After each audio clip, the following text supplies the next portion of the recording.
I want you to think about the one thing that you do in a kitchen, probably more often than cooking, cleaning, maybe prep. What's that one thing? Just think about it for 1 second. Maybe it's snacking.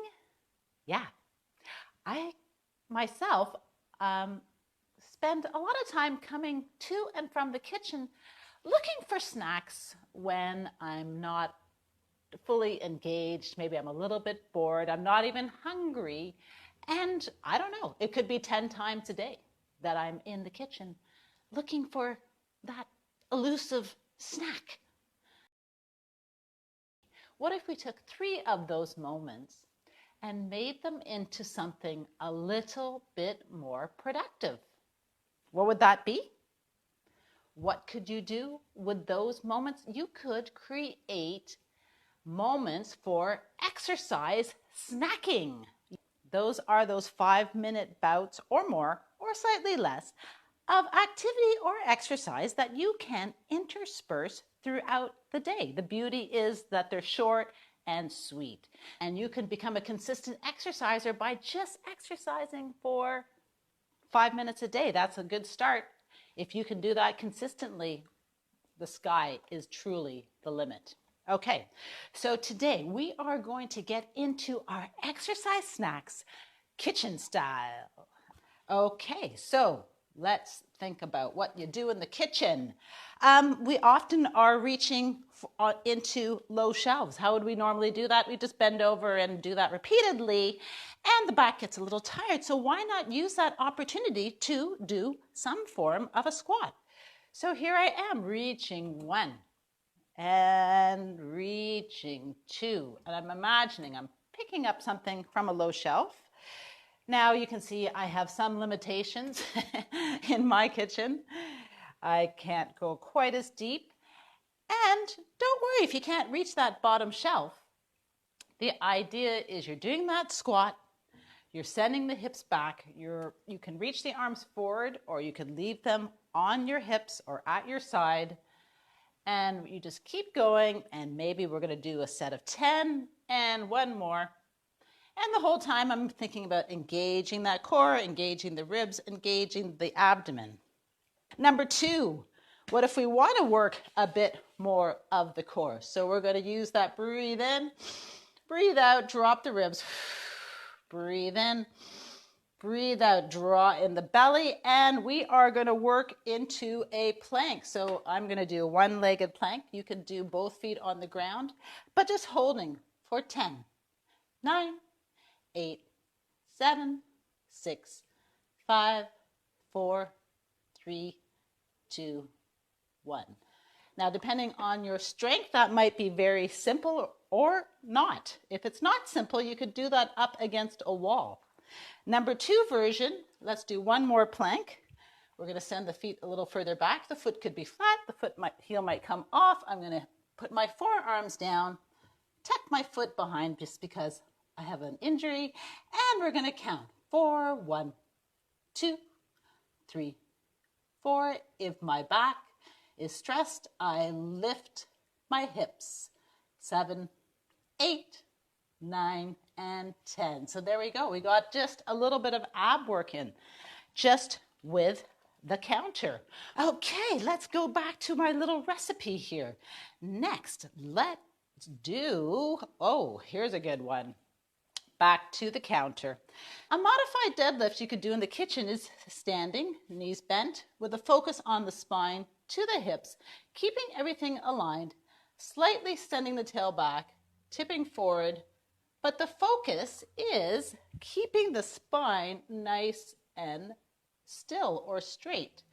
So I'm avoiding arching my back excessively, and I'm avoiding rounding the spine. So what's the point of this? This is to work on your core. I know, it looks fairly simple, but this is sort of one of those concentration exercises where you got to engage the core, engage the ribs, allow the tail to go back just slightly, allow the knees to unlock. And what this can turn into could be a standing deadlift of just using both legs on the floor. We're going to do 5. I can feel this. And where do I feel this one? I feel this in my buttocks. And this will also work your hamstrings. And I'm going to move forward into my colorful area so you can see how my tail moves back. And last one, I can feel this. This is good. I'm feeling it in my hamstrings and my glutes. Now let's get into something that has, cheating a little bit. I got a little bit of equipment here. So I'm going to put on my looped TheraBand, or it could be a regular TheraBand. This is one, what I would say your cue might be the sink.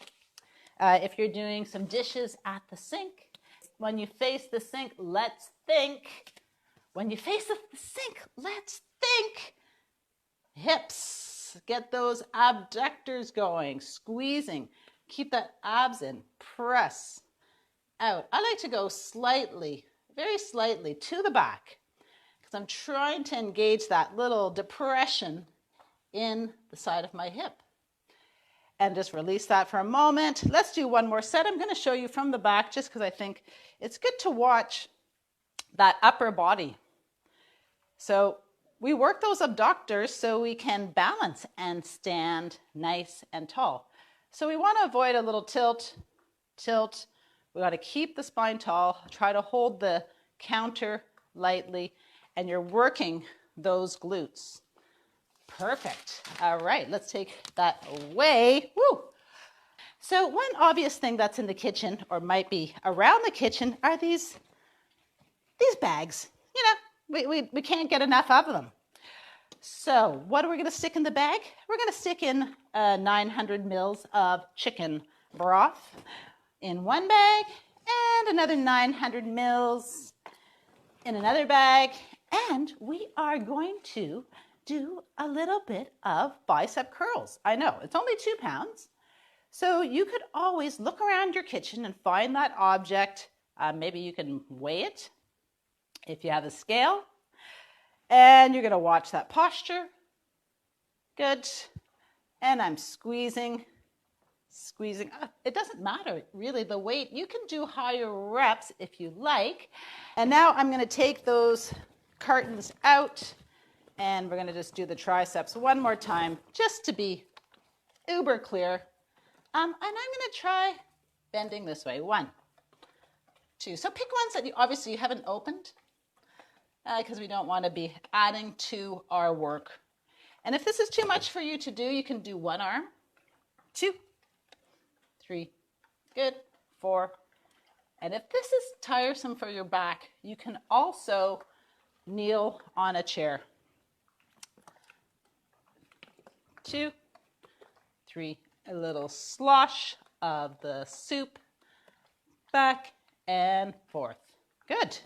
We are going to end with something that might be good. Think about, you finish your cleaning, you finish your meal, everything is done, everything's spotless. What would you do in the kitchen?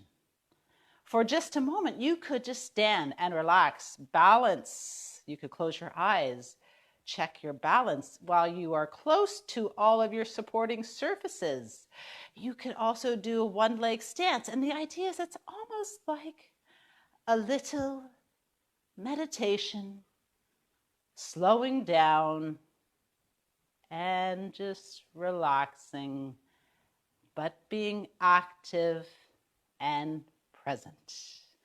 There we go. We have our 5-minute exercise snack.